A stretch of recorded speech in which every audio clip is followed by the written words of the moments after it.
Begin with the Strait of Hormuz and Iran, where despite all of the reports from the United States media, Axios in particular, that tens of millions, millions upon millions barrels of oil are coming out of the Strait of Hormuz, Iran is demonstrating that it is enforcing its control over the key waterway with force. Iran has just launched anti-ship cruise missiles from Bandar-e-Jask in southeastern Iran, targeting vessels, which is an unusual location given that it is farther from the Strait of Hormuz than other typical Iranian launch sites.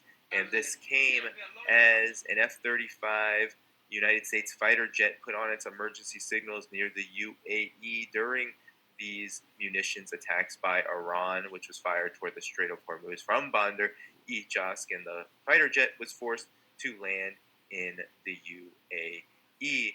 Now, we have to talk about the reports of the wild success of the United States in its stealth operation, according to Mossad, Unit 8200 agent turned reporter Barack Ravid, who said around 40 tankers transited in and out of the Strait of Hormuz overnight through the southern deep channel on Friday. Around 16 million barrels of oil moved out of the strait through the southern channel, three U.S. officials told him. Well, there are some problems with these reports, according to Dropsite News. They looked at the data from Kepler, and actually no tankers exited the Strait of Hormuz during that period. And here is the full report. Kepler's vessel tracking data shows zero west to east tanker crossings on Friday and zero barrels of oil exiting through the strait, highlighting the enormous gap between Washington's claims and independently observable traffic. Now, it gets even worse for the United States because the United States is not only not able to hide its ineffective blockade, but it's also not able to hide the fact that it is in Salakia. Shalom. Pahalal Yahweh Shemiel Shabbat Shubakakadash, the Lanish to the elder apostles. And elder bishops of great millstone, even the elders that came before them, that taught us is true. Shalom and salutation to all the brothers out pushing the word in truth and in sincerity, the hopeful like tabernacle of David. The elder Yashawan, back with the World War III daily update. Shalom and salutation to you all. We're listening to Danny Highphone give us a little update here. And this goes back to almost 24 hours. But when I heard the intro, I figured that it was still worthwhile. And there's not a whole lot of other news coming out at this particular time. So I went ahead and went with this. And this is more of the same about what they call the Middle East, which is turning. Here you have Iran. Here you have the UAE. Okay. Here you have Qatar. Okay. So instantly, when you put those names together in a basket, you come up with 2nd Ezra's, the 15th chapter.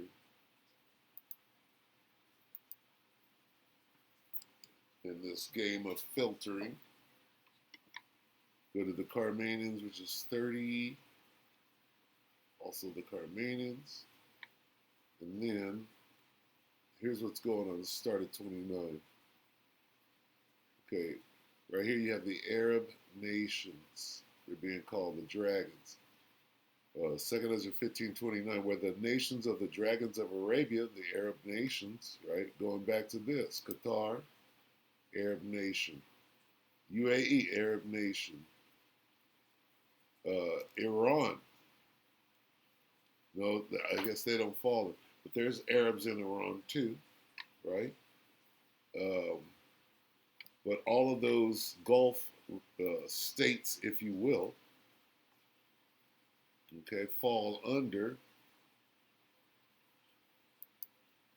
where are we at? Oh, here, it's a lot. Fall under the Arab nation shall come out with many chariots, and the multitude of them shall be carried as the wind upon the earth, that all they which hear them may fear and tremble. Also the Carmanian, which is Iran. So everybody is mentioned right here. Here's Iran, and here are the Arab nation, UAE, Qatar. Who else?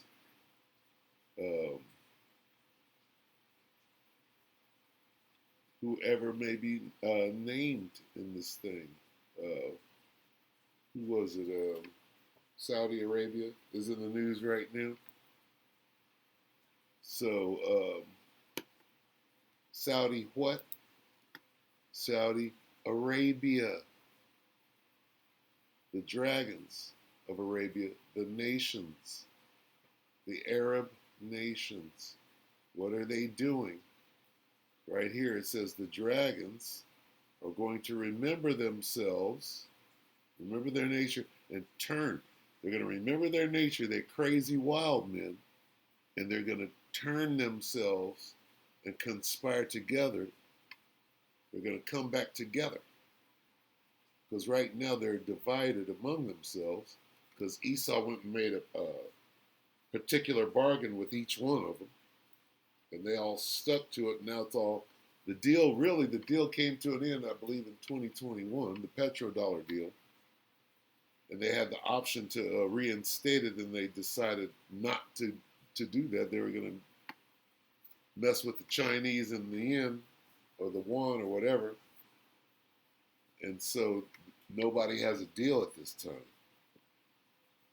So they're using it to restructure, if you will. But here's the point: the headlines right now, okay, and we'll listen to a little more of this, are lining up with what's in the scriptures. So right now we're watching these Arab nations come back together to do what? To get America, to get the Babylonians up out of that region. You got to leave. There's no more oil business for you over here, which will disrupt the whole supply chain, if you will, the whole trade uh, system. The Babylonian trade system has come to an end, and there's really nothing they can do to resurrect it. They didn't expect for this to happen while they were trying to get a reset out of it. All right, so let's listen to a little more of this. And basically, they're saying that Iran has defeated the West, and now everybody is emboldened. Now they're ready to come back together and fight. $5 billion tanker deal has raised questions over the purpose.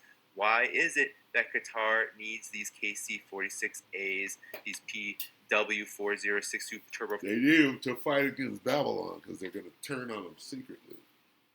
They made a Faustian bargain that Babylon don't even know about. Engines and 10A and ALR 69A radar warnings, 15 Guardian laser transmitter assemblies, and other hardware, which are all being used, according to Iran, for the purposes of another phase of the war. Now, Iran has warned Gulf states against assisting the U.S. military. Chief of Staff Ali Abulani says any assistance or facilitation for U.S. forces would be considered participation alongside them. In a post on social media, he said countries on the southern shores of the Gulf that have publicly said they would not allow Washington to use their territory against Iran should know that nothing escapes our notice.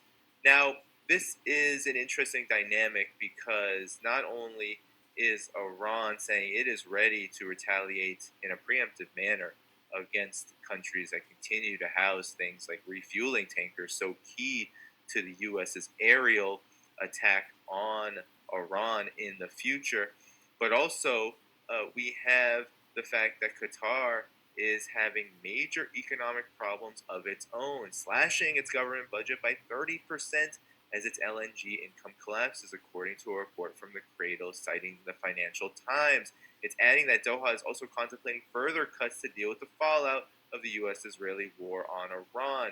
It's set its budget to roughly $61 billion, but it's not disclosed how much departmental cuts will reduce it.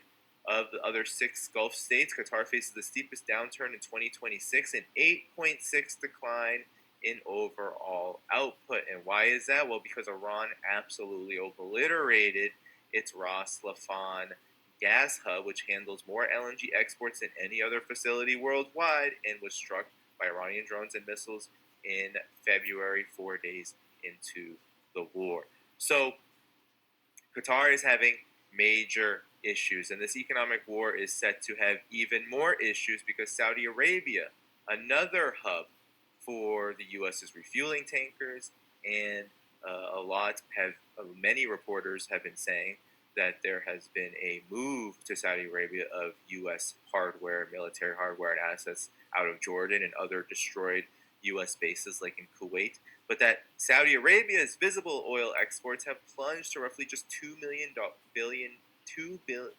barrels per day in August, according to the latest Kepler data, as the Iran war and resulting disruption results across key Gulf and Red Sea shipping routes squeeze the kingdom's ability to move crude down about 2.7 million barrels per day from July and 56% in a single month since Ansarallah announced their blockade on July 20th. So the Iran war damaged Saudi oil shipping and trade, and Ansarallah is doing this as well. And now Gulf states are undermining the United States' crushing economic operation against Iran even further by quietly reaching out to Iran for new security arrangements, which is now a direct consequence, according to Mohammad Ghalibaf, Iran's parliamentary speaker, of the U.S. war against Iran. We received numerous messages from neighboring countries about shaping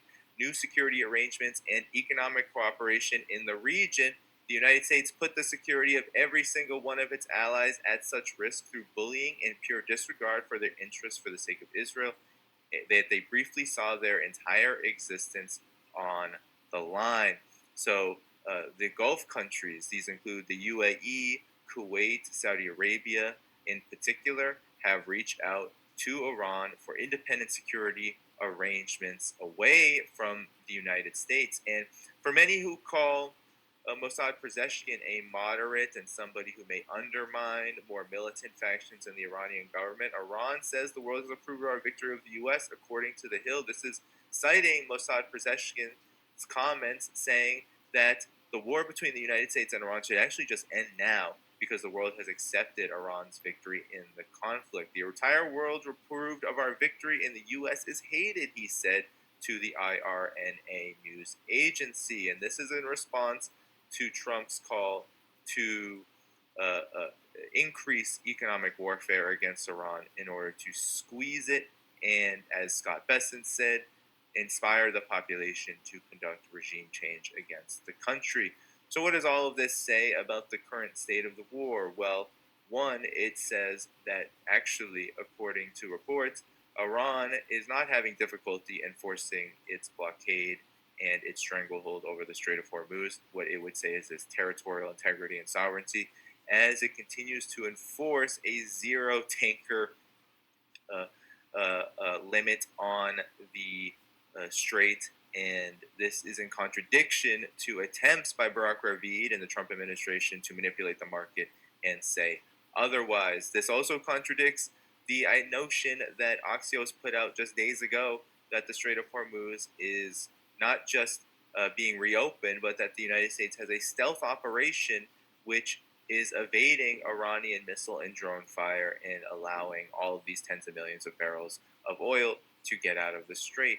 Well, not only does the Kepler data contradict this, but also Iranian actions in being able to fire its missiles and drones from its various launch positions even further out from the Strait of Hormuz area and toward vessels shows that between the numbers and between Iran's actions, that actually the situation in the Strait of Hormuz is the exact opposite of what the United States says. And now, what does it mean for the war that Gulf countries are beginning to signal to Iran that they do not want to get into another situation where they are the center of conflict? Well, that is them coming back together. So I just let I let a bunch of that play. And Danny's a little boring, and we're at a point in the war where it is a little boring, right before they ratchet this thing back up and they, get to the real killing, if you will, that's going to prompt the draft and things of that nature. But right now, there's a bit of a lull, and he's explaining. really everybody's rearming because nobody has any ammo left, right? And the war is really still on, and so it's a volatile time, you know. So uh, basically, we just got to watch and see what happens because somebody really what we're seeing is Israel is going to do what they do, and that's basically what he was saying. Israel is going to keep this thing in play to the best of their ability because if Bibi has no war, Bibi goes to prison. Same thing with Trump and things of that nature. So these forever wars can't stop. All right, they have to linger until everybody's reloaded and we can start firing at each other. And that's what a forever war is. It's you nobody has an unlimited supply of ammo. So whatever they're doing, you gotta go get some defense shields from where they're set up in a different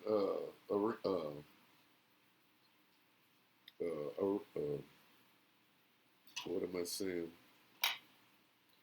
There are these different battlefields, if you will. You got Eastern Europe, you got the Middle East, you got Taiwan, theater of war, if you will. So over in Korea, they got missile systems that guard North Korea from South Korea that been there for years. But right now, we need the motherfuckers over in the Middle East. So we're going to take them and leave South Korea completely vulnerable. That kind of shit is going on right now because they're stretched for weapons and ammunition in the theater that happens to be hot at the moment, right? And everybody, even Iran, which they have a surplus of stuff, but they have to reload too. So we're at a lull right now until they can figure out what the next step is, because the wars are not gonna they're not gonna end. They might simmer down, right? But for example, peace and safety, right? Peace and safety, or a MOU or a ceasefire is only to reload.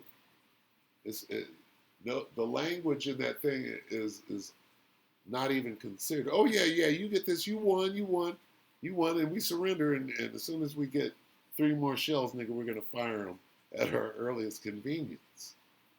All right, so you have to learn how to watch this war. It's like watching a football game, but it's not a traditional football game. It's not a traditional war. Okay. Okay. Ceasefire, ceasefire. None of those things mean anything. What does ceasefire mean when you know somebody is gonna uh, drop bombs on the talks? So talks don't mean nothing no more. All right. That ship has sailed. If you that carrier has sunk, if you will, because niggas are jumping overboard. Nothing is the same. The rules of engagement, there are none. That's what Hegseth and them said. There is no UCMJ. There is no Geneva. All right. So what kind of war is this? It's the kind of war where Esau makes up the rules as he goes along. I'm getting my ass whooped, motherfucker. I'm finna throw dirt in your eyes.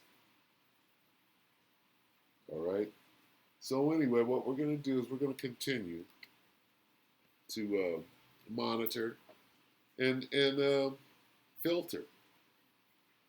We're gonna filter what Danny has to say. And what is he saying? He's saying, well, looks like all the Arab countries are, they don't want that smoke, so they're gonna go over here and talk to Iran. And where do we find that? Right in here, right? So 2 Ezra 15:32. Then these, right, these Westerners shall be troubled, bled, and keep silence through their power, and shall flee. So the Western influence is getting run out of the Middle East at this time. But what are they going to do? They're going to turn around and be drawn or be gathered together right back into the Valley of Yahushua, where every military is going to meet therein, the armies of the world. Anyway, with that, I'll end it right there. We pray that the elect ratifies you, brother, and peace, Shalom.